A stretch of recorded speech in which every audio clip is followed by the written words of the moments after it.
حدثنا ابراہیم بن موسیٰ قال حدثنا عبد الرزاق عن معمر عن ثابت البنانی عن انس بن مالک عن النبی صلی اللہ علیہ وسلم قال ما کان الحیاء فی شیء الا زانا ولا کان الفحش فی شیء الا شانا۔ انس بن مالک رضی اللہ عنہ روایت کرتے ہیں کہ رسول اللہ صلی اللہ علیہ وسلم نے فرمایا، حیا جس چیز میں بھی ہو اس کو خوبصورت بناتی ہے، اور بے حیائی جس چیز میں بھی ہو اسے عیب لگا دیتی ہے۔ حیا کیا ہے؟ یعنی انسان کے اندر اللہ تعالیٰ نے ایک چیز رکھی ہے، اور وہ یہ کہ برائی کے معاملے میں، اپنی ذات کے اظہار کے معاملے میں، دوسروں پر تعدی کے معاملے میں ایک فطری جھجک وہ لے کر آیا ہے۔ یہ جھجک ہے کہ جو بہت حد تک حفاظت کرتی ہے انسان کی۔ یعنی سب سے پہلے یہی وہ چیز ہے کہ جو اسے روکتی ہے کہ میں اس جانب بڑھوں گا تو اس سے میری عزت پر حرف آئے گا، میرے شرف پر حرف آئے گا، اس سے میں دوسروں کے سامنے رسوا ہوں گا۔ یعنی دین کی ہدایت، اللہ تعالیٰ کا شعور، یہ تو بعد کی چیزیں ہیں۔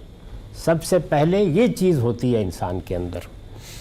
یہی وہ چیز ہے کہ جس کا یہاں ذکر ہو رہا ہے، حیا کا، کہ یہ اللہ تعالیٰ کی بڑی نعمت ہے کہ کسی انسان میں حیا ہو، یہ جھجک اس کے اندر موجود ہو، ہر جگہ چڑھ نہ دوڑے، ہر برائی کے لیے جری نہ ہو جائے، اسے نہ دائیں کی شرم ہو نہ بائیں کی ہو، نہ اپنی معاشرت کو دیکھے، نہ گھر کو دیکھے، نہ اپنے اعزاء اقربا کو دیکھے، نہ خاندان کو دیکھے۔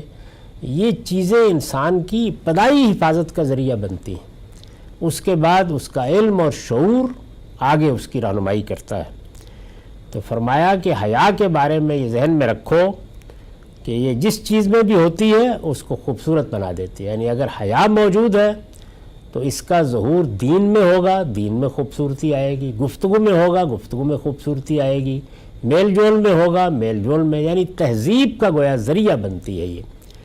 اور بے حیائی جس چیز میں بھی ہو اسے عیب لگا دیتی ہے۔ یعنی بے حیائی جہاں یہ جھجک ختم ہو جاتی ہے، یہ جنسی معاملات میں ختم ہوتی ہے تو ہم اسے فحش سے تعبیر کرتے ہیں، یہ رویوں میں اور دوسری چیزوں میں ختم ہوتی ہے تو ظاہر ہے وہاں بھی اس کی قباحت اظہر من الشمس ہے۔ تو جہاں کہیں بھی یہ چیز ختم ہو جائے، یہاں جو بات بیان کی گئی ہے وہ ظاہر ہے عام حالات کے لحاظ سے، چنانچہ میں نے لکھا ہے کہ یہ عام حالات کا بیان ہے اور بالکل صحیح ہے۔ اس طرح کے موقعوں پر مستثنیات کے ذکر کی ضرورت نہیں ہوتی، انہیں ہر عاقل خود سمجھ لیتا ہے۔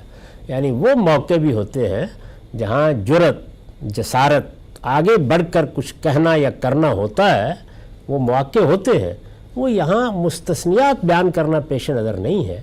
یہ بتانا ہے کہ بحیثیت مجموعی انسانی رویے میں حیا سے حسن پیدا ہوتا ہے، اور یہ حسن پھر اس کے دین میں، اس کے علم میں، اس کی گفتگوؤں میں، غرض یہ کہ اس کی گفتار رفتار ہر چیز میں نمایاں ہو جاتا ہے۔ وآخر دعوانا الحمدللہ رب العالمین۔